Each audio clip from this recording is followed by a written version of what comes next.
Hey guys, welcome to source point. आज हम लोग डिस्कस करेंगे वीज़ एंड आइज की करंट अफेयर्स जो कि हमारी जनवरी मंथ की चल रही है।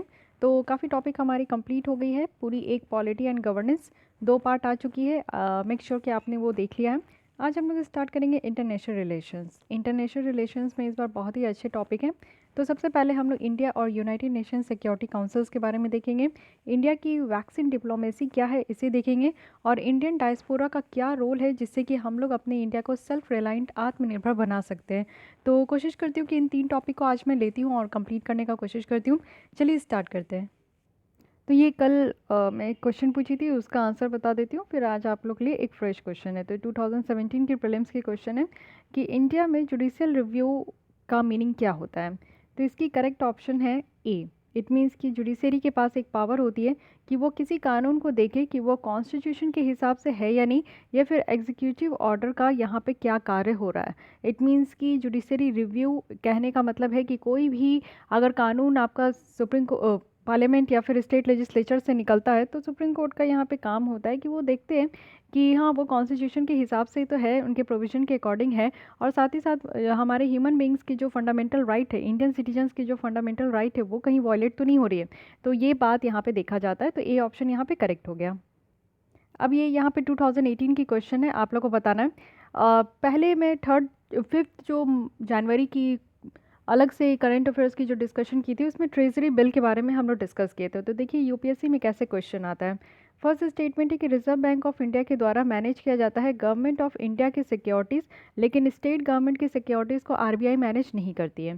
सेकेंड स्टेटमेंट है कि जो ट्रेजरी बिल है, टी बिल है, वो इशू किया जाता है गवर्नमेंट ऑफ इंडिया के द्वारा, और कोई भी टी बिल्स जो है स्टेट गवर्नमेंट के द्वारा इशू नहीं किया जाता है। थर्ड है कि जो टी बिल्स हैं वो जो टी बिल्स ऑफर किया जाता है वो एक डिस्काउंट रेट में, यानी कि जो उनकी पर वैल्यू होती है, फेस वैल्यू होती है, उससे आपका डिस्काउंट में जो है इशू किया जाता है ट्रेजरी बिल को। तो यहाँ पे आपको करेक्ट बताना है कि करेक्ट ऑप्शन कौन सी है, first and second, third only, second and third, first second third. तो इसकी आंसर कमेंट बॉक्स में ज़रूर दीजिएगा। उसके बाद कल मैं यहाँ पे जब डिस्कस करूँगी तो आप लोग का आंसर प्रोवाइड कर दूँगी। तो चलिए स्टार्ट करते हैं हम लोग अपनी आज की लेसन, जो कि है India and United nation security council.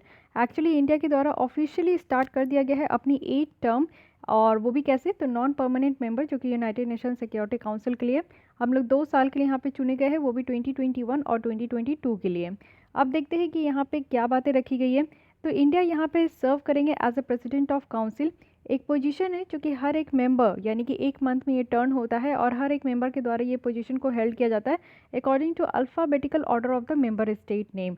It means कि यहाँ पे जितने भी मेंबर हैं उनकी अल्फ़ाबेटिकल के अकॉर्डिंग जो है उनको हर एक मंथ न्यू जो कंट्रीज़ है उनको यहाँ पे टर्न दिया जाता है कि वो अपने यहाँ पे प्रेसिडेंट ऑफ काउंसिल का जो पोजीशन है उसको हेल्ड करें। प्रेसिडेंसी जो है वो यहाँ पे प्रिसाइड करती है काउंसिल मीटिंग्स को, कोऑर्डिनेट करते हैं सारे एक्शंस को, और जो भी कंटेंट है यूनाइटेड नेशन सिक्योरिटी काउंसिल के डिबेट के उनको यहाँ पे डिसाइड भी करती है। तो इंडिया के द्वारा ऑल्सो यहाँ पे आपका चेयर किया जाएगा जो क्रूशियल तालिबान है और लिबिया सेक्शन कमेटी है, और काउंटर टेररिज्म कमेटी जो है उनका भी यहाँ पे चेयर किया जाएगा इंडिया के द्वारा। अब कुछ बैकग्राउंड चल के देखते हैं कि क्या ये पहली बार है या फिर इससे पहले भी हम लोग नॉन परमानेंट मेंबर जैसा यहाँ पे अपॉइंट हुए हैं। तो इंडिया के द्वारा यूनाइटेड नेशन सिक्योरिटी काउंसिल में जून में ये इलेक्ट हुए थे, और हमारे साथ और 4 कंट्री है, उसका नाम भी याद रखना है, Norway, Mexico, Ireland and Kenya. India के द्वारा जो लास्ट एज्यूम किया गया था नॉन परमानेंट मेंबर का रोल वो 2011-12 में किया गया था, और इसके पहले आप लोग देखोगे तो 1950 में किया गया था, 1967 में, 1972 में, 1977 में, और 1984 में एंड 1991 में। तो याद रखना है, मेनली आपको लास्ट टर्म का भी याद रखना है, और टोटल जो है ये 8 टाइम्स है, तो ये भी याद रखनी है। यूनाइटेड नेशन सिक्योरिटी काउंसिल में देखोगे तो इंडिया के द्वारा प्लेस लिया गया है, और हमारे यहाँ पे 5 प्रायोरिटीज़ है, और 5 प्रायोरिटीज़ को हमने एक यहाँ पे निमोनिक्स फॉर्म में रखा है जिसको यहाँ पे नॉर्म्स कहा जा रहा है। नॉर्म्स कहने का मतलब है कि एन फॉर न्यू ओरिएंटेशन, और साथ ही साथ यहाँ पे new, O for orientation, R for reform, M for multilateral and S for system. तो ये हमारा यहाँ पे एक रिफॉर्म लाने का नॉर्म्स रखा गया है, ठीक है। ये हमारी 5 प्रायोरिटी है। यहाँ पे न्यू अपॉर्चुनिटी है कि हम लोग को प्रोग्रेस करना है, इफेक्टिव रिस्पांस लेकर आना है जितने भी इंटरनेशनल टेररिज्म हो रहे हैं, साथ ही जो मल्टीलैटरल सिस्टम है उसको फिर से रिफॉर्म करना है। कॉम्प्रिहेंसिव अप्रोच होना चाहिए हमारा, जिससे कि हम लोग इंटरनेशनल लेवल पे पीस और सिक्योरिटी ला सके। साथ ही टेक्नोलॉजी को यहाँ पे लेकर आना है जिससे कि ह्यूमन टच के साथ, ओके। तो यहाँ पे हमारी प्रायोरिटीज़ है, और इसमें हमारा 5S अप्रोच है। सबसे पहले कि हम लोग सम्मान करेंगे, इट मीन्स की रिस्पेक्ट। संवाद करेंगे, इट मीन्स की डायलॉग। सहयोग करेंगे, इट मीन्स की कॉपरेशन। शांति रखेंगे, पीस। एंड समृद्धि, इट मीन्स की प्रॉस्पेरिटी। तो ये 5S है, इसको भी ध्यान में रखना है। इंडिया की जो एंट्री है यूनाइटेड नेशन सिक्योरिटी काउंसिल में, ये कोइंसाइड करती है हमारी न्यू वर्ल्ड ऑर्डर के इमर्जेंस के साथ, जिसमें कि आप लोग देखो कि सिस्टमेटिक अनसर्टेनिटी एक तरीके से आपको देखने को मिलता है। ग्लोबल लीडरशिप की कमी है आज के डेट में। स्टडी डिवीजन हो रहा है, इट मीन्स कि वर्ल्ड में आप देखोगे कि बहुत सारे डिविजन्स हो रहे हैं। और साथ ही आप लोग देखो कि यहाँ पे नैरो इंटरेस्ट, जो हमारा नेशनल इंटरेस्ट है, उसमें भी आपको देखने को मिलेगा कि काफ़ी एज मार्क्ड हो रहे हैं। तो ये सारे कुछ ऐसे अनसर्टिनिटी, अनप्रिडिक्टेबल इश्यूज़ है जो कि आज की डेट में अराइज हुए हैं। तो उसी को टैकल करने के लिए और उसी को बेटर तरीके से रिफॉर्म करने के लिए हमारे पास एक अच्छा मौका है। साथ ही इंडिया के द्वारा आप देखो कि जो इंटरेस्ट है उसको यूनाइटेड नेशन सिक्योरिटी काउंसिल में हमें लाना चाहिए, जिससे कि हमारी जो मटेरियल और जियो पॉलिटिकल लिमिटेशंस है वो कहीं ना कहीं रिफ्लेक्ट हो पाएगी। और इससे बेटर तरीके का आप देखोगे कि क्लियरली एक जो हमारा एजेंडा है वो यहाँ पे क्लियरली हम लोग उसको देख पाएंगे और फोकस्ड भी हो पाएंगे। अपॉर्चुनिटी क्या है? चलिए, इंडिया के द्वारा तो 2 ईयर्स का टेन्योर मिल गया हमें, लेकिन हमारे पास अपॉर्चुनिटी क्या है? हमारे पास अपॉर्चुनिटी है कि यूनाइटेड नेशन सिक्योरिटी काउंसिल को और ज़्यादा इफेक्टिव बना सकते हैं और भी ज़्यादा रिप्रेजेंटेटिव भी बना सकते हैं। साथ ही आप देखो कि स्ट्रेंथन कर सकते हैं जो क्लाइमेट चेंज की डायलॉग है। कोविड-19 के बाद जो रिलेशनशिप है हमारा पेंडेमिक और क्लाइमेट चेंज का, ये काफ़ी ज़्यादा फोकस कर रहा है, जिससे के कारण हमारी जो वर्ल्ड है वो डे बाय डे आप देखो कि वार्म होते जा रही है। लेकिन हाँ, जो पेंडेमिक था उसके कारण आप लोग देखोगे कि हमारी क्लाइमेट में थोड़ी बहुत सुधार हुई है। हमारा जो इमिशन है वो कम हुआ है, तो पॉल्यूशन है वो कम हुआ है। तो इसी वजह से आप लोग देख सकते हो कि जो पेंडेमिक के कारण, पेंडेमिक में हमारी जो इन्वायरमेंट की स्थिति सुधरी है, उसको आगे भी हम लोग किस तरीके से मेंटेन कर सकते हैं, और जो हमारा टारगेट है पूरे वर्ल्ड वाइड जो टारगेट है उसको हम लोग कैसे जो है यहाँ पे अचीव कर सकते हैं। साथ ही इंडिया के एक फ्लैगशिप इनिशिएटिव है जिसको हम लोग इंटरनेशनल सोलर अलायंस कहते हैं। यहाँ पे जितने भी वैसे कंट्रीज़ जहाँ पे सोलर एनर्जी की प्रेजेंस है वो यहाँ पे पार्टिसिपेट कर सकते हैं।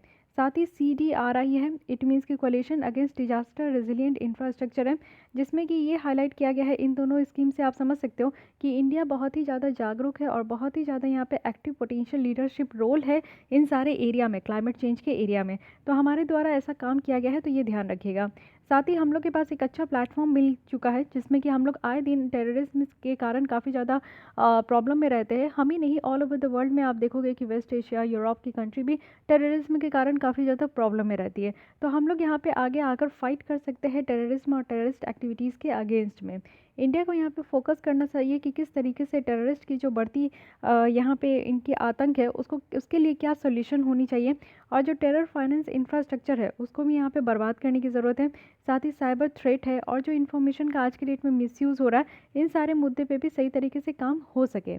साथ ही साथ हम लोग को जो चाइना का हॉस्टिलिटी जो बढ़ते जा रहा है उसके साथ डील करना है। आप लोग को पता है कि टेरिटोरियल नेशनलिज्म की बात की जाती है चाइना के द्वारा। चाइना कहता है दूसरे कंट्री का भी पार्ट को कहता है, जैसे हमारे कंट्री के पार्ट को तो कहता ही कि वो उनका है। अरुणाचल प्रदेश में भी वो बार बार कहता है कि वो उसका है। भूटान का भी कुछ एरिया कहता है कि वो उसका है। तो ये हर एक जगह करता है। आप लोग देखोगे कि साउथ ईस्ट में भी और ईस्ट चाइना सी में भी जो है वो हर एक एरिया को कहता है कि वो उसका है। तो आप लोग को पता है कि वो टेरिटोरियल नेशनलिज्म के कारण जो है वो बहुत ज़्यादा कॉन्फ्लिक्ट आता है दूसरे दूसरे कंट्री के साथ। जैसे आप देखो कि वियतनाम, जापान, फिलीपींस के साथ तो अलग तरीके से वो ईस्ट चाइना सी में लड़ते ही रहता है। तो इंडिया का जो प्रेजेंस है यूनाइटेड नेशन सिक्योरिटी काउंसिल में, उससे क्या हो पाएगा कि एक हम लोग एक अच्छा खासा कंसेंसस बिल्ड कर पाएंगे, और जो चाइना का ये इल मोटिव्स है ना उसको हम लोग कहीं ना कहीं रोक पाएंगे। साथ ही जो न्यू कॉलिशंस है उसको हम लोग को और ज़्यादा मजबूत करना है। जैसे कि क्वाड है, ठीक है, तो क्वाड में आपको 4 कंट्री देखने को मिलेंगे। एक है यहाँ पे इंडिया, जापान, अमेरिका और ऑस्ट्रेलिया। तो ये 4 कंट्री जो मिलके हम लोग क्वाड जो बनाए हैं, जिसका मेन मोटिव है कि चाइना का जो डोमिनेंस बढ़ते जा रहा है उसको रोकने का। तो इस तरीके के न्यू जो यहाँ पे कोलिशंस हो रहे हैं उसको और ज़्यादा स्ट्रेंथन करना चाहिए। साथ ही साथ हमें एंगेजमेंट भी बढ़ानी चाहिए जो ट्रेडिशनल पार्टनर है ग्लोबल साउथ में। जैसे कि आप देखो कि छोटे छोटे आइलैंड स्टेट है पूरे ऑल ओवर द वर्ल्ड में, जो कि आज के डेट में अपनी एग्जिस्टिंग चैलेंजेस फेस कर रहे हैं। इट मीन्स कि ग्लोबल वार्मिंग इतना ज़्यादा बढ़ते जा रहा है, ग्लोबल टेम्परेचर बढ़ते जा रहे हैं, जिसके कारण बहुत सारे ग्लेशियर मेल्ट हो रहे हैं। ग्लेशियर मेल्ट होने के कारण क्या हो रहा है कि सी लेवल राइज हो रहा है। अब जैसे जैसे सी लेवल राइज होगा तो ऑब्वियस है कि जो अगल बगल के आइलैंड है वो सबमर्ज्ड हो जाएंगे, तो उनकी एग्जिस्टेंस ख़त्म होने वाली है। बहुत सारे आइलैंड्स डूब भी सकते हैं पूरे पानी में। तो उनकी जो एग्जिस्टिंग चैलेंजेस है उसको भी हम लोग कहीं ना कहीं टैकल करने का एक अच्छा खासा हमें प्लेटफॉर्म मिल चुका है, तो हम लोग ऐसा काम कर सकते हैं।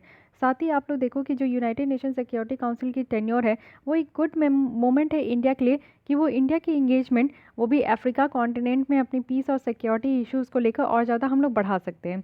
साथ ही जो इमर्जिंग इश्यूज़ के ऊपर जो डिबेट हो रहा है ना, उसको एक अच्छा हम लोग शेप दे सके। जैसे कि आप देखो कोविड-19 पैंडेमिक के बाद बहुत सारी चीज़ें जो है वो बर्बाद हो गई। ह्यूमैनिटेरियन क्राइसिस आपको हर एक लेवल में देखने को मिलेगा। तो अगर बायोलॉजिकल वॉरफेयर अगर हम लोग देखें, इट मीन्स कि आप लोग को पता है कि जो biological and toxic weapon conventions जो है वो एग्जिस्ट तो कर रहा है, लेकिन इसकी अपनी खुद की लिमिटेशन है। और यहाँ पे हमें ज़रूरत है कि इस तरीके के कन्वेंशंस को फिर से रीथिंक करें और इसके ऊपर काम करें। तो हमारे ये भारत के पास इस तरीके का अपॉर्चुनिटी है कि हम लोग एक अच्छा खासा नेटवर्क इसमें बनाएं जिसमें कि सारे कंट्रीज इंक्लूड हो और सही तरीके से जो पैथोजेंस का इस्तेमाल है वो हम लोग कर सकें। साथ ही जो न्यूक्लियर रिस्क बढ़ते जा रहा है, जैसे कि आप लोग देख रहे हो कि न्यूक्लियर वॉर लाइक सिचुएशंस जो है वो अराइज हो रही है, तो हम लोग को एक स्पेशल सेशंस जो कि डिसआर्मामेंट करने की बात है। इट मीन्स कि वैसे कंट्रीज़ जहाँ पे न्यूक्लियर वेपन्स बहुत ज़्यादा है, तो डिसआर्मामेंट पे हमें फोकस करना चाहिए कि जो कंट्रीज़ के पास न्यूक्लियर वेपन है प्लीज़ उसे वो डिस्ट्रॉय कर दे, ना उसको रिस्टॉक करके रखने की ज़रूरत है, ना सेल एंड परचेज़ करने की ज़रूरत है, ना उसको मैन्युफैक्चर करने की ज़रूरत है, तो ना टेस्टिंग करने की ज़रूरत है। तो इस तरीके से डिसआर्मामेंट करने पे हम लोग को ध्यान देना चाहिए। इंडिया का बिड अगर हम लोग देखें तो परमानेंट सीट के ऊपर है। परमानेंट सीट आप लोग को पता है कि permanent member United nation security council में 5 है और नॉन परमानेंट मेंबर 10 है, तो इसलिए यहाँ पे टोटल मेंबर 15 होते हैं। तो हम लोग चाहते हैं कि हम लोग भी परमानेंट मेंबर की जो कुर्सी है वो हमें मिल सके। तो आप लोग को पता है क्योंकि परमानेंट मेंबर के पास जो है बहुत ज़्यादा पावर होते हैं, वीटो पावर होते हैं, तो हम लोग भी यहाँ पे बनना चाहते हैं। तो हमें सारे कंट्रीज़ यहाँ पे सपोर्ट करते हैं, यूके, यूएस और जापान, रशिया, लेकिन चाइना जो है वो हमें सपोर्ट नहीं करता। तो इसलिए ये भी एक प्रॉब्लम है, लेकिन हमारे पास एक अच्छा खासा मूवमेंट है, एक अच्छा खासा आप लोग प्लेटफॉर्म देख सकते हो जिससे कि हम लोग अपनी यहाँ पे जो परमानेंट सीट की जो बिडिंग है ना उसको और ज़्यादा स्ट्रॉन्ग कर सकें। साथ ही जो पीस कीपिंग एफर्ट्स लगाया जाता है उसको रिफॉर्म करने की ज़रूरत है। तो इंडिया जो है one of the largest contributor है, जैसे आपको पता होना चाहिए कि यूनाइटेड नेशन का जो पीस कीपिंग ट्रूप्स है उसमें सबसे ज़्यादा ट्रूप्स हमारे इंडिया से जाते हैं। और जहाँ पे भी अशांति फैली हुई है, जैसे आप वेस्ट एशिया की कंट्री देखो, अफ्रीकन कॉन्टिनेंट की कंट्रीज़ देख लो, तो वहाँ पे अशांति बहुत ज़्यादा है। तो वहाँ पे हमारे पीस कीपिंग इंडियंस फोर्स बहुत ज़्यादा होते हैं। तो इसको भी और ज़्यादा रिफॉर्म करने की ज़रूरत है। हमारी जो इन्फॉर्मेशन एंड कम्युनिकेशन टेक्नोलॉजी है इसको और ज़्यादा हम लोग स्ट्रेंथन कर सके, जिससे कि हमारा जो पीस कीपिंग एफर्ट्स है, यानी कि पूरे वर्ल्ड वाइड में शांति प्रदान करने का जो हमारा एफर्ट्स है, हमारा मेहनत है, वो और ज़्यादा सफल हो सके। तो ये सारे आप लोग समझ सकते हो कि हमारे पास एक तरीके का अपॉर्चुनिटी है कि अगर हमें ये कुर्सी मिला है तो हम लोग उसका कैसे सही उपयोग कर सकते हैं, है कि नहीं। तो यहाँ पे सबसे पहली बात क्या है कि यूनाइटेड नेशंस सिक्योरिटी काउंसिल को इफेक्टिव बना सकते हैं, मोर रिप्रेजेंटेटिव बना सकते हैं, क्लाइमेट चेंज से होने वाली प्रॉब्लम को और ज़्यादा हम लोग टैकल कर सकते हैं, जो टेररिज्म का फंडा है उसको हम लोग और ज़्यादा रोक सकते हैं और न्यू कोलिशंस बना सकते हैं, चाइना की जो डोमिनेंस बढ़ती जा रही है उसको रोक सकते हैं। साथ ही जो ट्रेडिशनल पार्टनर है हमारे ग्लोबल साउथ में, उनके साथ हम लोग अपनी इंगेजमेंट को और ज़्यादा बढ़ा सकते हैं और जो new debate, new emerging issues पे निकल कर आए हैं उसको हम लोग सही शेप दे सकें।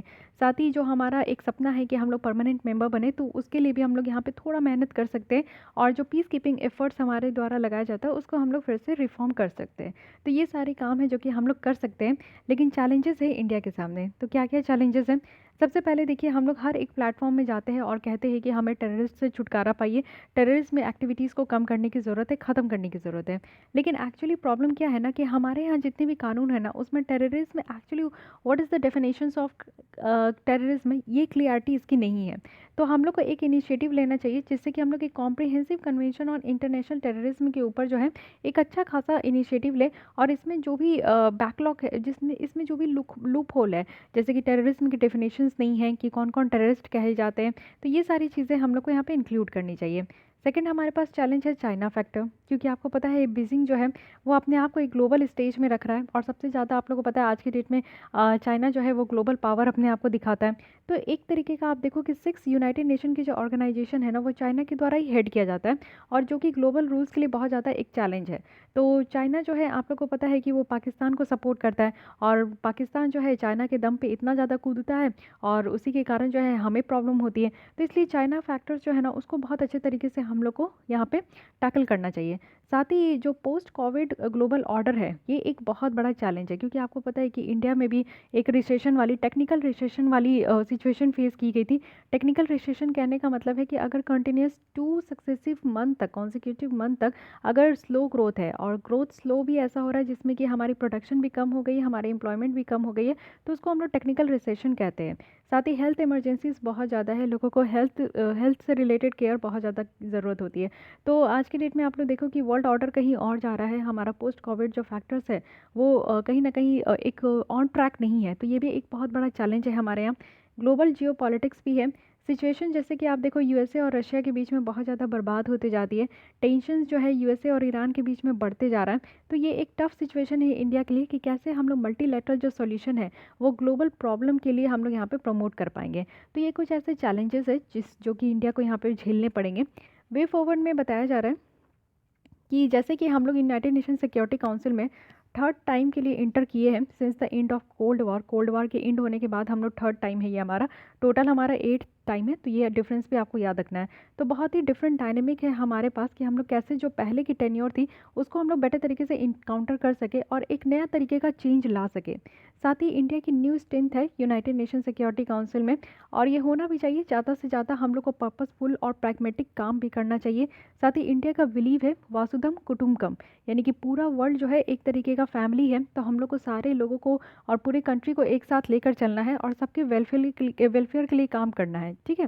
तो बहुत सारे जो मुद्दे हैं, जैसे कि आप देखो हेल्थ के कंसर्न है, ये पैंडमिक के बाद क्लाइमेट चेंज की इशू है, टेररिज्म का इशू है, और ग्लोबल इंस्टीट्यूशन को रिफॉर्म करना है। तो ये सारे मुद्दे पे हम लोग बेटर तरीके से काम कर सके, तो ऐसा वे फॉरवर्ड में कहा जा रहा है। अगर आप लोग को यूनाइटेड नेशन सिक्योरिटी काउंसिल के बारे में ज़्यादा जानना है तो इनके द्वारा कहा गया कि वीकली फोकस करें इनका यूनाइटेड नेशन सिक्योरिटी काउंसिल के रिफॉर्म के ऊपर, ठीक है। यहाँ पे बताया जा रहा है कि इंडिया और United nation security council reform के बारे में तो कुछ खास तो ऐसा है नहीं, खैर कोई नहीं। चलिए आइए नेक्स्ट आर्टिकल पे चलते। ये तो यूनाइटेड नेशन सिक्योरिटी काउंसिल का आप लोग को समझ में आ गया। ध्यान रखना है कि कोल्ड वॉर के बाद हमारा ये थर्ड टेन्योर है और टोटल हमारा 8 टेन्योर है, ठीक है। 1950 में हम लोग की फर्स्ट कुर्सी मिली थी और 2021 के पहले हम लोग 10 साल पहले 2011 में हमें कुर्सी मिली थी। तो ये सारे पॉइंट्स जो है ना बहुत क्लियर आपको माइंड में रखना है, क्योंकि कहीं से भी क्वेश्चन बनने के चांसेस है प्रीलिम्स में। चलिए आइए सेकेंड आर्टिकल पे चलते हैं, जो कि है इंडिया का वैक्सीन डिप्लोमेसी। तो डे आफ्टर इंडिया, जब से वैक्सीनेशन हम लोग स्टार्ट किए हैं अपने खुद के पॉपुलेशन में नोवेल कोरोना वायरस के अगेंस्ट में, तो इंडिया में आप देखो कि एक मिलियंस ऑफ डोज जो है हम लोग साउथ एशियन नेबर कंट्रीज़ को भी दिए हैं, कुछ की पार्टनर कंट्रीज़ को भी दिए हैं। तो हमारे यहाँ जो 2 वैक्सीन अभी आज के डेट में डेवलप हुआ है, जो कि एक कोवैक्सीन है और कोविशील्ड है। Covishield from serum institutes of technology, जो कि आपका पुणे में है, and Covaxin from Bharat biotech. तो ये दोनों वैक्सीन याद रखनी है। ये दोनों हम लोग अपने पॉपुलेशंस पे भी इस्तेमाल कर रहे हैं, उनको भी दे रहे हैं, और साथ ही साथ और भी कंट्रीज़ को हम लोग डिस्ट्रीब्यूट भी कर रहे हैं। लेकिन व्हाट इज़ वैक्सीन डिप्लोमेसी और क्यों ये इतना इंपॉर्टेंट है करेंट ग्लोबल कॉन्टेक्स्ट में?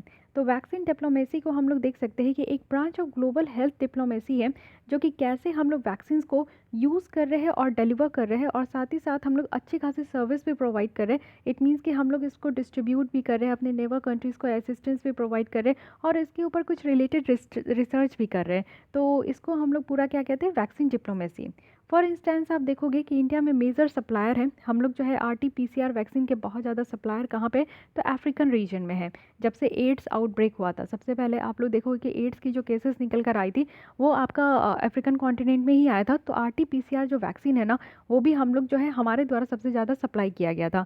तो ये भी एक तरीके से आप देख सकते हो कि एक एग्जाम्पल है इंडिया का वैक्सीन डिप्लोमेसी का। लेकिन करंट कंटेक्स्ट में आप देखोगे तो ये जो वर्ड है ना, ये हेल्थ क्राइसिस से रिलेटेड है, और वो भी कोविड-19 पेंडेमिक को देखते हुए।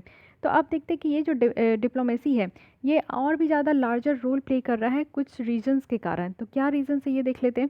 क्योंकि आपको पता है कि जब से कोविड-19 आया था तो तब से वैक्सीन बनाने की होड़ लग गई थी। सारे कंट्रीज़ जो है अपने स्तर पर लग गए थे रिसर्च एंड डेवलप करने के लिए और इस तरीके के वैक्सीन को क्रिएट करने के लिए। तो इसमें कहा जा रहा था कि एक समय के बाद जो है वैक्सीन नेशनलिज्म हो गया था। जैसे रशिया की सबसे पहले वैक्सीन उन्होंने लॉन्च की थी स्पुतनिक वी, तो उन्होंने कहा था कि वो अपने कंट्री के लोगों को पहले देंगे। साथ ही यूएस का भी जो आप फाइजर वैक्सीन आप देखते हो, तो उनके द्वारा भी कहा गया था कि अब अमेरिकन फर्स्ट, ठीक है, वो तो डोनाल्ड ट्रंप के टाइम में था।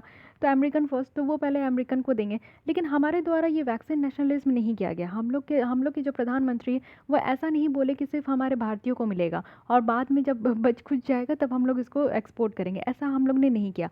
वेरी फर्स्ट डे से आपको ये पता होना चाहिए कि हमारे जो लोगों को मिलना स्टार्ट हुआ था, वो हम लोग उसी के साथ साथ जो है ना वो हम लोग एक्सपोर्ट भी करना स्टार्ट किए।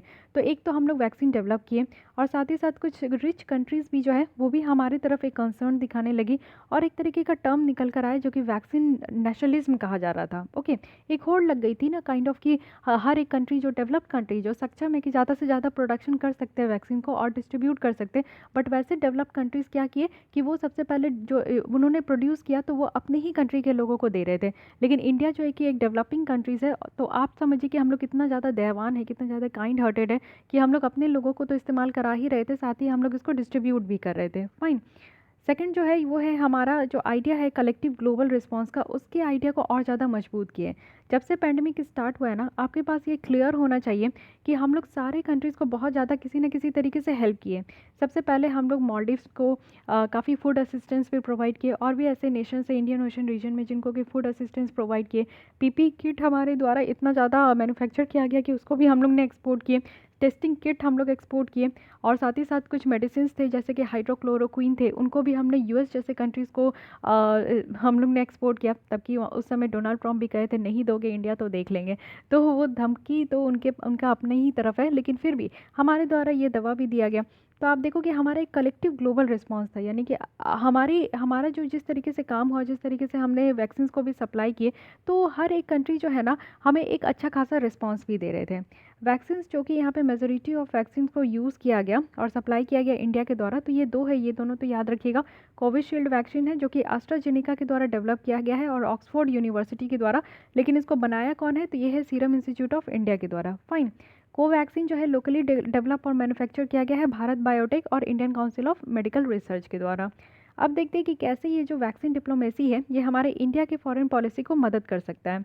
सबसे पहले क्या है कि हमारे नेबरहुड में जो है वो गुडविल हमारा जनरेट हो सकता है। जब देखिए जब आप दुख में रहते हो और जब आपको कोई हेल्प करता है तो वो सबसे बड़ा आदमी आपके लिए बन जाता है, चाहे वो कैसा भी हो, चाहे आपकी पहले बनती भी हो या नहीं बनती हो या फिर आपके बहुत बड़े दुश्मन भी हो। लेकिन अगर आपको दुख में कोई साथ दे तो वो सबसे ज़्यादा आपको जो है ना आपके दिल के करीब हो जाता है। तो वही चीज़ है कि एक कोविड-19 का ऐसा पैंडेमिक महामारी था जिसमें कि बहुत सारी चीज़ें ना बहुत सारे कंट्रीज़ में आप देखो कि बर्बाद हो गई है। हमारे कंट्री में भी आप देखो बर्बाद हुई है, but in spite of that कि हमारी जो पॉलिसी है नेबरहुड फर्स्ट कि हम लोग सबसे पहले अपने पड़ोसियों को देखेंगे, तो वो काम हम लोग सही में सबसे पहले किए। जो फर्स्ट कंसाइनमेंट हम लोग ने कोविशील्ड वैक्सीन का और कोवैक्सीन का किए थे वो इमीडिएट नेबर को ही किए थे। सबसे पहले जो बांग्लादेश, भूटान, मालदीव्स, म्यांमार, नेपाल है, इन सारे कंट्रीज़ को हमने कहा कि हाँ आप लोग को भी हमारे द्वारा जो वैक्सीन बन रहा है वो हम लोग आपको भी देंगे। उसके बाद आप देखो कि जितने इंडियन ओशन पार्टनर्स है, मॉरिशस, सिचलस, ये सारे जितने आइलैंड हैं उनको भी हमने कहा कि आप भी रुकिए, आपको भी हम लोग ज़रूर असिस्टेंस प्रोवाइड करेंगे। साथ ही वैक्सीन डिप्लोमेसी जो कहा जा रहा है उससे हमें क्या मिला ना कि एक फ्रेश स्टार्ट हुआ हमारा रिलेशनशिप का, क्योंकि कोविड-19 के बाद वर्ल्ड ऑर्डर सिनेरियो पूरी चेंज हो चुकी है। तो अब एक हम लोग फ्रेश स्टार्ट किए हैं और हम लोग अपने रिलेशंस को एक अलग एंड तक लेकर जाएंगे। तो इसमें आप लोग देखो कि नेपाल है जो कि इंडिया से बहुत लड़ रहा था रिसेंट टाइम में, वो हम लोग मैप को लेकर जो हमने मैप रिलीज़ किया, तो इन चाइना के भड़काने से इंडिया भी हमारे अगेंस्ट में हो गया था। बट अब देखो फिर हमारी दोस्ती जो है एक अलग लेवल पे आ रही है, हमारे जो रिश्ते पुराने अच्छे थे वो वापस से हमारे ट्रैक पे आएंगे। साथ ही कुछ बिग ब्रदर जो बड़े भाई होने का नाता हम लोग हमेशा निभाते हैं वो हम लोग इस बार भी निभाए हैं। सेकंड है कि वैक्सीन जो है वो दूसरे डेवलपिंग नेशंस के लिए भी आप लोग देखो उसके साथ भी हम लोग पैक्ट किए। इट मीन्स कि हम लोग ने अपनी वैक्सीन को लैटिन अमेरिका, अफ्रीका और जो फॉर्मर जो सोवियत रिपब्लिक्स थे उनको भी हम लोग ने एक्सपोर्ट किया। साथ ही साथ आप यहाँ पे देखो कि इंडिया का जो वैक्सीन मैत्री है यानी कि वैक्सीन फ्रेंडशिप है, इसको भी हम लोग एक पॉजिटिव रिस्पांस ग्लोबली हम लोग को मिला। एक लीडरशिप से जो कि इंडिया के द्वारा देखा गया इस क्राइसिस में कि हम लोग एक लीडरशिप के जैसा निकल कर आए। साथ ही इंडिया का अगर कंपैरेटिव एडवांटेज देखें वैक्सीन डिप्लोमेसी में तो बहुत ज़्यादा एडवांटेज था, जिसमें इंडिया जो है मोर सुटेबल कैंडिडेट जो है वो वैक्सीन डिप्लोमेसी में देखने को मिला, इंक्लूडिंग चाइना में भी। इंडिया में क्या हुआ, one of the largest manufacturers हुए हम लोग वर्ल्ड में वैक्सीन के। अराउंड 60% जो ग्लोबल रिक्वायरमेंट है, चाहे वो डीपीटी का हो, बीसीजी का हो और मिसेस वैक्सीन का हो, वो इंडिया के द्वारा ही फुलफिल किया गया। इंडिया की वैक्सीन में आप देखो कि साइड इफ़ेक्ट बहुत कम होते हैं, हमारे वैक्सीन बहुत सस्ते होते हैं और बहुत ही आसान है स्टोर करना और ट्रांसपोर्ट करना।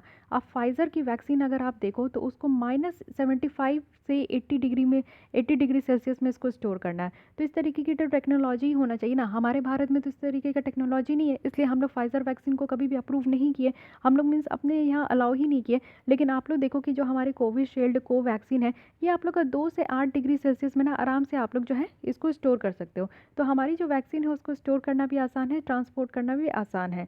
साथ ही साथ आप देखो कि ऑलरेडी प्रिवलेंट है, हम लोग मेडिसिन्स और जो ड्रग्स जेनेरिक ड्रग्स है उसको सप्लाई करने में वर्ल्ड में सबसे फर्स्ट नंबर पे है। तो हमारे यहाँ जो हाइड्रोक्लोरोक्विन थी, वो भी एक समय था जब कोविड-19 के ट्रीटमेंट में ये फैल चुका था कि ये बहुत ज़्यादा हेल्पफुल है।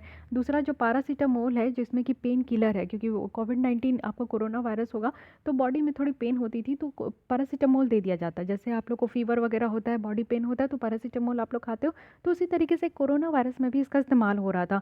तो ये दोनों वैक्सीन भी थे जिसको कि हम लोग पूरे वर्ल्ड वाइड भी इसको डिस्ट्रीब्यूट किए।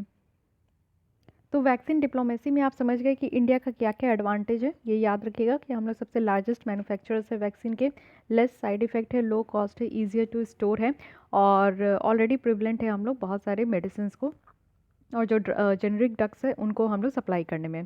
साथ ही साथ आप देखो जो ओवरऑल मेडिकल डिप्लोमेसी और फार्मास्यूटिकल सेक्टर्स है उनमें भी हम लोग बहुत ज़्यादा मदद करते हैं। जो ग्लोबल डिमांड था कोविड-19 वैक्सीन की, वो यहाँ पे आप लोग देखो कि बहुत ज़्यादा बढ़ते जा रहा था और कमर्शियल सप्लाई जो है ना वो हमारे इंडियन फार्मास्यूटिकल बिजनेस से भी ये बेनिफिट हुआ। अब भी बेनिफिट हो रहा है और आगे आने वाले दिनों में भी बेनिफिट होगा। लेकिन फिर भी इंडिया के द्वारा कुछ ना कुछ चैलेंजेस तो फेस किया ही जा रहा है ये जो वैक्सीन डिप्लोमेसी का आइडिया है। तो सबसे पहला है कि कैसे हम लोग बैलेंस करके चलेंगे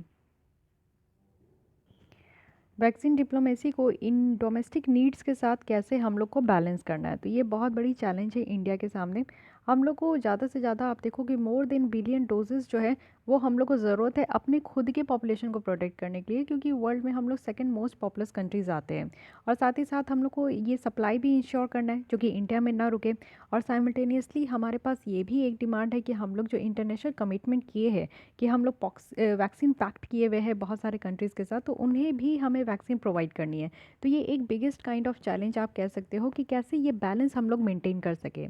सेकंड है कि चाइना के साथ कंपटीशन भी हमारी, आप लोग देखो कि इंडिया जो है एक कॉम्परेटिव एडवांटेज है विद रिगार्ड टू चाइना, क्योंकि उनके मेडिकल इंडस्ट्री के कारण। आप लोग देखो कि आज के डेट में जो हम लोग इतने जेनरिक मेडिसिन बना पाते हैं उसमें जो हमारा एपीआई की जो ज़रूरत होती है, ऑल्टरनेटिव फार्मास्यूटिकल इंग्रेडिएंट, इसका 80% तक इंपोर्ट हम लोग चाइना से करते हैं। लेकिन चाइना आप देखो बाय एंड लार्ज रिकवर कर चुका है पेंडेमिक से। और साथ ही साथ आप लोग देखो कि मोर यहाँ पे डिप्लोमेटिक रिसोर्सेज जो है वो वैक्सीन डिप्लोमेसी को लेकर सामने आ रहा है। तो साथ ही साथ इंडिया का जो चैलेंज है यहाँ पे लीडरशिप्स को लेकर, तो वो कहीं ना कहीं चाइना जो है उसको कहीं क्रॉस, आप लोग समझ रहे हो ना कि इंडिया जो है आगे निकल सकता है, लीडरशिप बन सकता है, बट चाइना है जो कि एक इसके रास्ते में रोड़ा अपना रहा है। ठीक है, तो ये एक चाइना जो है वो बहुत बड़ा चैलेंज है हमारे लिए। तो ये दो बिग चैलेंज को हम लोग को डील करना है। वे फॉरवर्ड में कहा जा रहा है कि इंडिया की पोटेंशियल है और करंट जो कॉन्टेक्स्ट है उसके द्वारा यही देखा जा रहा है कि हमारे पास दो अपॉर्चुनिटी है।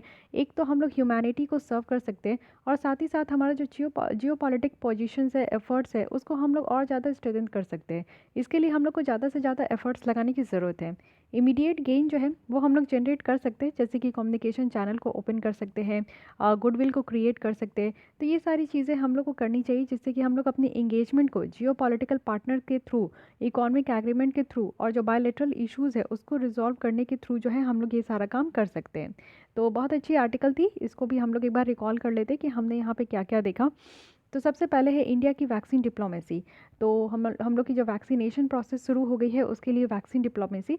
वैक्सीन डिप्लोमेसी कहने का मतलब है कि एक branch of global health diplomacy, जिसमें कि कैसे वैक्सीन को हमारे कंट्री में डिलीवर करना है और साथ ही साथ जो है सारे कंट्रीज़ को हम लोग को सर्विस भी प्रोवाइड करनी है। ओके, तो हमारे पास जो है आप लोग देखो कि आज की डेट में कहा जा रहा है कि वैक्सीन डिप्लोमेसी है हम लोग। तो क्या रीज़न है? क्योंकि हम लोग यहाँ पे वैक्सीन नेशनलिज्म को काउंटर कर पा रहे हैं। जहाँ हर एक डेवलप कंट्रीज़ अपने कंट्री में वैक्सीन दे रहे हैं, वैसे ही हम लोग अपने यहाँ जो है अपने पॉपुलेशन को तो वैक्सीन प्रोवाइड कर रहे हैं, लेकिन और भी कंट्रीज़ जो नीडी कंट्री है उनको भी हम लोग सप्लाई कर रहे हैं। साथ ही साथ हम लोग जो है जो आइडिया है कलेक्टिव ग्लोबल रिस्पॉन्स का, उसको और ज़्यादा बढ़ा रहे हैं। कैसे हम लोग जो वैक्सीन डिप्लोमेसी है वो हमारे इंडियन फॉरेन पॉलिसी को और ज़्यादा मददगार कर सकता है।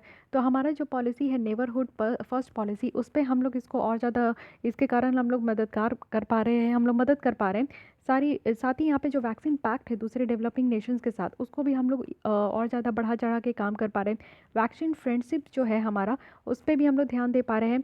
और काफ़ी ज़्यादा एडवांटेज भी आपको देखने को मिलता है इंडिया की वैक्सीन अगर हम लोग ऑल ओवर द वर्ल्ड की वैक्सीन के साथ कंपेयर करें तो। लेकिन कुछ चैलेंजेस है, वो दोनों चैलेंज भी हम लोग देख चुके हैं। आइए थर्ड आर्टिकल की तरफ चलते हैं कि इंडियन डायस्पोरा का क्या रोल है जिससे कि इंडिया को सेल्फ रिलायंट बनाया जा सके। बहुत ही अच्छी टॉपिक है, डायरेक्ट आपका इससे क्वेश्चन बन सकता है, क्योंकि आज के डेट में आप लोग देखो कि हर एक 4 दिन में 2 दिन 2.5 दिन तो मोदी जी सिर्फ आत्मनिर्भर भारत के बारे में ही बात करते हैं। तो हमारे जो डायस्पोरा है, डायस्पोरा कहने का मतलब है कि इंडियन सिटीजन है, इंडियन ओरिजिन है, लेकिन वो दूसरे कंट्रीज़ में जाके अर्न कर रहे हैं, काम कर रहे हैं, पढ़ाई कर रहे हैं, या फिर वहाँ जाके रह रहे हैं, तो उसको हम लोग इंडियन डायस्पोरा कहते हैं। तो जैसे कि आपको पता है कि पूरे वर्ल्ड वाइड में इंडियन डायस्पोरा सबसे ज़्यादा है। और हमारे यहाँ जो रेमिटांस है, यानी कि जो इंडियन डायस्पोरा दूसरे दूसरे कंट्री में जाकर काम करते, अर्न करते, और वो वापस अपने फैमिली मेम्बर को इंडिया में पैसे भेजते हैं, तो उसको हम लोग रेमिटांस कहते हैं। एक टेक्निकल वर्ड है। तो रेमिटांस हमारे यहाँ वर्ल्ड में सबसे ज़्यादा आता है, ठीक है। तो रिसेंटली कहा जा रहा है कि जो 16 प्रवासी भारतीय दिवस है, जो कि हर बार जनवरी में होता है, इस बार न्यू दिल्ली में हुआ है। तो इस बार थीम है कंट्रीब्यूटिंग टू द आत्मनिर्भर भारत, यानी कि आत्मनिर्भर भारत में वो लोग कंट्रीब्यूट करेंगे। तो प्रवासी भारतीय दिवस के बारे में कुछ यहाँ पे बेसिक समझिए कि इसको हम लोग सेलिब्रेट क्यों करते हैं। प्रवासी भारतीय दिवस जो है हर 2 साल में एक बार सेलिब्रेट किया जाता है, जिससे कि जो हमारे बाहर के लोग हैं, इंडियन कम्युनिटी है लेकिन वो बाहर रह रहे हैं, तो उनकी इंगेजमेंट हमारे भारत के साथ बढ़े, और उनका जो रूट है, जो जड़ है इंडिया से जो जुड़ा हुआ है, वो यहाँ पे कनेक्ट रहे वो लोग। भारत प्रवासी दिवस जो है वो 9 जनवरी को मनाया जाता है, और ये हम लोग 1915 से स्टार्ट किए, जब महात्मा गांधी इंडिया में रिटर्न हुए थे साउथ अफ्रीका से, और कंट्री की जो फ्रीडम स्ट्रगल है उसमें उन्होंने लीड किया था। ये जो प्रवासी भारतीय दिवस कन्वेंशन है, इसमें हम लोग कुछ एमिनेंट इंडियन डायस्पोरा मेंबर को सेलेक्ट करते हैं कि उनको प्रवासी भारतीय सम्मान अवार्ड भी दिया जाएगा।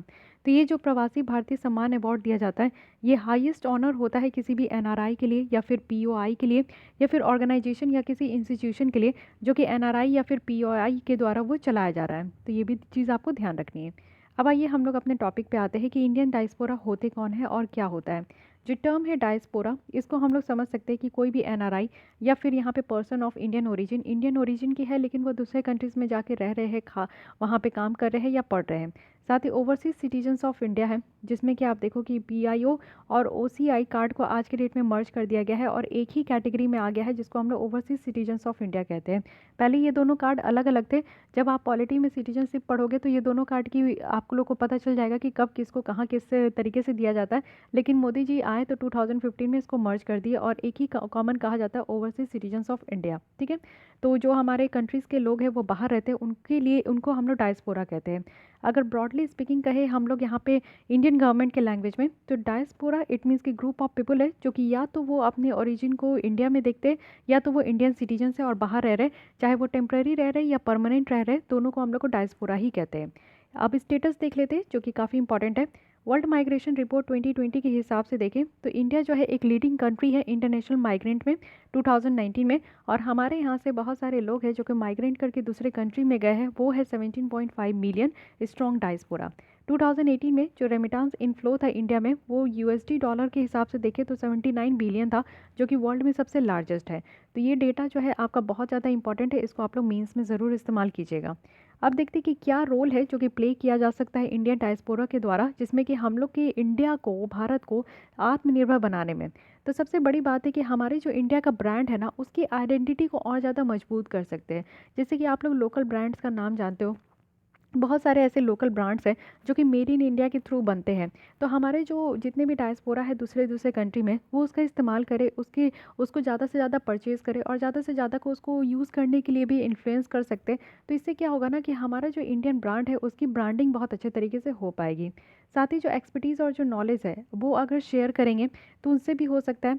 बहुत तरीके का आप देखो, चाहे एकेडमिया है, सोशल सर्विस है, मेडिसिन है, बिजनेस है, आईटी सेक्टर्स है, जिसमें कि हमने बहुत ज़्यादा एक महत्व हासिल किया है, एक रिच हमने यहाँ तक पहुँचे। तो इस सारे सेक्टर्स में, चाहे वो हेल्थ केयर हो, रिसर्च हो, डेवलपमेंट हो, या एजुकेशन हो, इन सारे सेक्टर्स में भी जो है हम लोग बाहर के कंट्रीज़ में इसको और ज़्यादा प्रचार प्रसार कर सकते हैं। और साथ ही साथ आप लोग देखो जो रेमिटेंस है उससे हम लोग सोशल इकोनॉमिक डेवलपमेंट भी कर सकते हैं। हमारे कंट्री में अगर इतने ज़्यादा रेमिटेंस आ रहे हैं $79 बिलियन तक का, तो ये एक अच्छा खासा रोल प्ले कर सकता है, जिससे कि जो हमारे पोवर्टी एजुकेशन है, जो पढ़ाई में आप लोग देखते हो कि बहुत सारे हमारे यहाँ तो गरीबी है, जिसमें लोगों को बेसिक एमिनिटीज़ भी नहीं मिल पाते। साथ ही जो गरीब बच्चे होते हैं उनको पढ़ने की भी सुविधा नहीं मिल पाती है, तो उनको हम लोग यहाँ पे पढ़ा सकते हैं ये सारे पैसों का इस्तेमाल करके। साथ ही साथ हम लोग स्किल डेवलपमेंट में भी ध्यान दे सकते हैं, ज़्यादा से ज़्यादा ह्यूमन रिसोर्सेज को और ज़्यादा कैपेबल बना सकते हैं। साथ ही हम लोग एंटरप्रेन्योर्स को भी यहाँ पे फैसिलिटेट कर सकते हैं।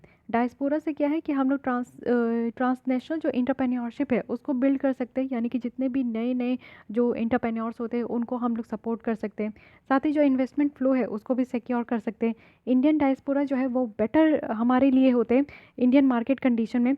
और जो डोमेस्टिक लेबर और जो इकोनॉमिक पॉलिसी है, और साथ ही साथ जो मोर रियलिस्टिक एक्सपेक्टेशन है टाइम फ्रेम का किसी भी प्रोजेक्ट कंप्लीशंस के लिए और इन्वेस्टमेंट रिटर्न्स के लिए, तो उसको भी हम लोग ज़्यादा से ज़्यादा सिक्योर कर सकते हैं। डायस्पोरा डिप्लोमेसी है, जैसे कि आप देखो कि इंडियन डायस्पोरा जो है वो फिनेंशियल और पॉलिटिकल जो एफ्लुएंस है वो अब्रॉड में बहुत ज़्यादा लेते हैं। यानी कि हमारे यहाँ के इंडियंस जो है बाहर जाते हैं और उनको बहुत ज़्यादा एफ्लुएंस भी मिलता है, तो उनके पास पोटेंशियल होता है ना कि वो अपने सरकार को, इंडियन गवर्नमेंट को और ज़्यादा वो मजबूत दिखाए, और ज़्यादा वो अच्छा खासा दिखाए, उनकी जो इमेज है वो बाहर जाकर वो और ज़्यादा बनाए। जो लोग बाहर के लोग समझते हैं कि इंडियन गवर्नमेंट इस तरीके का काम करते हैं, जैसे आज के डेट में आपका जो चल रहा है हैशटैग मोदी रोज़गार दो, तो आप लोग भी कल इसको अच्छे तरीके से ट्रेंड कीजिएगा। सॉरी, मैं तो आज ही रिकॉर्ड कर रही हूँ, तो ये आपको कल जाएगा, तो इट मीन्स कि 25 के 4 बजे ये जाएगा। तो आप लोग अच्छे से इसमें पार्टिसिपेट कीजिएगा। सुबह 11 बजे से ये ट्रेंडिंग स्टार्ट है। तो देखिए ऐसे ऐसे मुद्दों पे हम लोग को काम करना चाहिए, बात करना चाहिए। बट वही चीज़ है कि सरकार बहुत ज़्यादा बच्चों के साथ खेल रही है, ऐसा नहीं होना चाहिए। तो आप लोग भी सपोर्ट कीजिए, चाहे आप कोई भी फील्ड से हो, नो मैटर, ये मैटर ही नहीं करता है कि आप कौन से फील्ड से हो। हमारे देश के जो बच्चे हैं वो कहीं ना कहीं परेशान हो रहे हैं, उनके भलाई के लिए हमें इस तरीके का काम करना चाहिए। तो यही चीज़ है कि आप हमारे इंडिया में ही नहीं, आउटसाइड इंडिया भी आप देखोगे तो सब कोई जानते हैं कि हमारे यहाँ अनएम्प्लॉयमेंट की रेशियो बहुत ज़्यादा बढ़ी है इन 8-6 सालों में। तो वो लोग भी इस तरीके के टॉपिक पे बात करते हैं, जैसे किसान प्रोटेस्ट है, उसमें भी आप देखो कि बाहर के लोग जो है बहुत अजीबोगरीब बात करते हैं। तो ऐसा हो सकता है कि जब हम लोग बाहर रहेंगे तो बाहर के लोगों को हम लोग बताएंगे नहीं हमारे इंडिया में किसी भी तरीके की खराबी नहीं है। तो एक क्या होता है ना कि इन्फ्लुएंस कर सकते हैं उन सारे लोगों को, उनके माइंड वॉश कर सकते हैं। एक होता है ना कि अच्छा एक स्ट्रॉन्ग पॉलिटिकल और बिजनेस अलायंस भी हम लोग कर सकते हैं। तो वो बातें यहाँ पे कही गई है। वैसे गवर्नमेंट का क्या एफर्ट्स है कि हम लोग इंडियन डायस्पोरा को इंगेज करें। तो ऐसे आप लोगों को पता है कि हमारे यहाँ गवर्नमेंट का काफ़ी एफर्ट्स रहता है, क्योंकि इंडियन डायस्पोरा को हम लोग शुरू से ही बहुत ज़्यादा इंपॉर्टेंस देते हैं। तो इसके लिए ग्लोबल प्रवासी रिश्ता पोर्टल है, यानी कि एक ऑनलाइन पोर्टल है जिसमें कि प्रवासी भारतीयों के साथ एक अच्छा खासा कम्युनिकेशंस रहे। साथ ही वैश्विक भारतीय वैज्ञानिक समिट है, जो कि वैभव समिट कहते हैं। इसका एम है कि एक कॉम्प्रिहेंसिव रोड मैप बनाकर चले, जितने भी ग्लोबल इंडियन रिसर्चर्स है तो उनकी क्या एक्सपर्टीज़ है, उनकी क्या नॉलेज है, तो वो यहाँ पे शेयर कर सकते हैं इस प्लेटफॉर्म में। साथ ही नो इंडिया प्रोग्राम भी है, जो कि मिनिस्ट्री ऑफ एक्सटर्नल अफेयर्स के द्वारा चलाया जाता है। 3 वीक ओरिएंटेशन प्रोग्राम होता है डायस्पोरा यूथ के लिए, जो कि वो उनको एक अवेयरनेस प्रमोट करने के लिए कि वो अपने इंडिया को जाने, नो योर इंडिया, ओके। साथ ही प्रवासी कौशल विकास योजना है, एक स्किल डेवलपमेंट स्कीम है मिनिस्ट्री ऑफ एक्सटर्नल अफेयर्स का, जिनका एम होता है कि जो पोटेंशियल इमिग्रेंट वर्कर्स है, जो बाहर जाके रह कर जो काम कर रहे हैं, वो कुछ सेलेक्टेड सेक्टर्स में और जॉब रोल्स में उनको स्किल प्रोवाइड करना है। साथ ही साथ कम्युनिटी वेलफेयर फंड है। नेशनल लेवल पे आप देखो कि इंडिया के द्वारा इस तरीके का फंड क्रिएट किया गया है, जिसमें कि स्मॉल फीस जो है छोटे छोटे सर्विस से यहाँ पे रखा जाएगा, जिससे जब कभी भी कोई भी इंडियंस जो दूसरे कंट्री में अगर कोई क्राइसिस होती है तो वहाँ फंस जाते हैं, तो उनको इस फंड के थ्रू उनको हेल्प किया जाता है। जैसे आप लोग देखते हो कि साउथ एशिया, वेस्ट एशिया में जो यमन है, सऊदी अरेबिया है, इराक, ईरान, कतर, ये सारे कंट्रीज़ में हमारे जो डायस्पोरा रहते हैं उनको समटाइम्स बहुत ज़्यादा प्रॉब्लम झेलनी पड़ती है। तो हम लोग जो इस तरीके का फ़ंड बनाया है ना, उसी के पैसे से हम लोग उनको हेल्प करते हैं। वे फॉरवर्ड में कहा जा रहा है कि हम लोग के इंडियन जो डायस्पोरा है उनका रोल काफ़ी ज़्यादा इंपॉर्टेंट हो सकता है हमारे सेल्फ रिलायंट को ज़्यादा डेवलप करने के लिए। इट मीन्स कि वो इन्फॉर्मेशन कंपेन चला सकते हैं, जिससे कि जो एजुकेट कर सकते हैं जितने भी डायस्पोरा है इन्वेस्टमेंट अपॉर्चुनिटी के लिए। साथ ही एक तरीके का डिस्कशन भी फैसिलिटेट कर सकते हैं, जिससे कि जो पब्लिक पॉलिसी है इंडिया में उसके बारे में इन्फॉर्म करे। इट मीन्स कि हमारे इंडिया में इंडियन डायस्पोरा के लिए क्या क्या यहाँ पे पॉलिसीज़ चल रही है उसके बारे में भी इन्फॉर्म करना। साथ ही हम लोग इंगेज कर सकते हैं कि कैसे हमारे इमर्जिंग कंट्रीज़ जैसे कि साउथ अफ्रीका है, साउथ ईस्ट एशियन कंट्री है, उसमें हमारे डायस्पोरा कैसे इंक्रीज़ करे उसको भी इंगेज करना है। साथ ही ईज़ ऑफ डूइंग बिजनेस है इसको इम्प्रूव करना है। स्पेशली क्या है कि डायस्पोरा है जो कि अपने ऑपरेशन ऑफ जो उनका खुद का जो फर्म है जो वो काम कर रहे हैं उसको और ज़्यादा से ज़्यादा अनेबल करे, एक्सपेंड करे, तो इससे हमारा जो ईज़ ऑफ डूइंग बिजनेस है उसमें हम लोग की रैंकिंग और ज़्यादा इम्प्रूव हो पाएगी। ओके, तो ये सारे कुछ वे फॉरवर्ड बताया जा रहा है। इट मीन्स कि हम लोगों को एक इन्फॉर्मेशन कैंपेन्स लेकर आना चाहिए, लोगों को क्या पब्लिक पॉलिसी है डायस्पोरा के लिए इंडिया में उसके बारे में इन्फॉर्म करना चाहिए, डायस्पोरा और ज़्यादा बढ़े इमर्जिंग कंट्रीज़ में उसमें उसके लिए हम लोग को इंगेज करना चाहिए, और डायस्पोरा जो है अपना बिजनेस अच्छे तरीके से और ज़्यादा एक्सपेंड करे जिससे कि हमारा ईज़ ऑफ डूइंग बिजनेस में रैंकिंग अच्छा हो, उस पर भी ज़्यादा से ज़्यादा फोकस करना चाहिए। आइए एक बार देख लेते हैं। अच्छा, यहाँ पे कुछ कंसर्न भी बताया जा रहा है। जैसे कि आप देखो कि डायस्पोरा के लिए मेन कंसर्न क्या होता है कि समटाइम्स उनको रेगुलेट करना हर्डल हो जाता है। एक कॉम्प्लेक्स नॉर्म्स है जिसमें कि न्यू फर्म्स या फिर एफडीआई लिमिट जो है ये सारी चीज़ें रिस्ट्रिक्ट करती है ईज़ ऑफ डूइंग बिजनेस और बेटर इन्वेस्टमेंट के लिए। साथ ही इंटरेक्शन का भी लिमिटेड स्कोप है। बहुत सारे जो आउटरीच है वो फोकस करते हैं इंडियन डायस्पोरा में, वो भी डेवलप्ड कंट्रीज़ में। जितने भी हमारे इंडियंस लोग हैं अगर वो यूएस यूके में है, इस तरीके से डेवलप्ड कंट्रीज़ में है, तो उसमें हम लोग ज़्यादा फोकस करते हैं। लेकिन न्यू अपॉर्चुनिटी जो है हमारी डायस्पोरा का ग्रो होने का वो इमर्जिंग कंट्रीज़ में है, जैसे साउथ अफ्रीका में है, साउथ ईस्ट एशियन कंट्रीज़ में, तो उनको इतना ज़्यादा अटेंशन नहीं दिया जाता है। तो ये हमारे तरफ से एक कंसर्न बताया जा रहा है जिसको आप लोग को भी ध्यान में रखना है। डायस्पोरा क्या है, प्रवासी भारतीय दिवस हम लोग क्यों सेलिब्रेट करते हैं, कैसे अच्छा खासा रोल प्ले कर सकते हैं हमारे जो डायस्पोरा है, जिससे कि हम लोग अपनी जो आत्मनिर्भर भारत है उसको और ज़्यादा मजबूत कर सकते हैं। तो सबसे पहले हमारी जो ब्रांड है, इंडियन ब्रांड है, उसकी आइडेंटिटी और ज़्यादा हमारा फैल सकता है। साथ ही हम लोग की जो एक्सपर्टीज़ और जो नॉलेज है वो अपनी शेयर कर सकते हैं। रेमिटांस जो है उसको हम लोग सोशो इकोनॉमिक डेवलपमेंट में इस्तेमाल कर सकते हैं। एंटरप्रेन्योरशिप को हम लोग फैसिलिटेट कर सकते हैं। इन्वेस्टमेंट फ्लो को सिक्योर कर सकते हैं, और जो डायस्पोरा डिप्लोमेसी है उस पर भी हम लोग काम कर सकते हैं। साथ ही ये सारे इतने सारे स्कीम्स है जो कि गवर्नमेंट के द्वारा चलाए जा रहे हैं इंडियन डायस्पोरा को इंगेज करने के लिए। तो ये पोर्टल, ये आपका जो है प्रवासी Kaushal Vikas Yojana, know your programme, community welfare fund, और ये जो आपका वैभव समिट है, ये सब ध्यान में रखना है आपको, ठीक है। तो डायस्पोरा के बारे में कुछ भी आए, ये टॉपिक बहुत इंपॉर्टेंट है, इसको स्टार मार्क कर लीजिए, और इसको आप लोग को एकदम से एकदम कॉपी पेस्ट आप लोग कर सकते हो। फाइन, चलिए अब हम लोग नेक्स्ट आर्टिकल पे कल स्टार्ट करेंगे, क्योंकि साउथ एशिया एनर्जी सिक्योरिटी एक बहुत ही शानदार ये आर्टिकल है। आपको बहुत अच्छे तरीके से मैं समझाऊंगी, और बहुत लेंदी में ये है थोड़ा, तो टाइम लग जाएगा। अभी स्टार्ट करूँगी तो फिर लेक्चर 1 घंटे का पार हो जाएगा। तो कल आप लोग को इसके ऊपर मैं लेसन प्रोवाइड कर दूँगी। आज के लिए बस इतना ही। अगर आपको ये लेसन अच्छी लगती है तो लाइक कीजिए, अपने दोस्तों के साथ शेयर कर सकते हैं। फिर भी कोई डाउट, कोई सजेशन है तो आप कमेंट कीजिए, एंड मेक श्योर कि आपने हमारे चैनल को सब्सक्राइब कर लिया है। Thank you.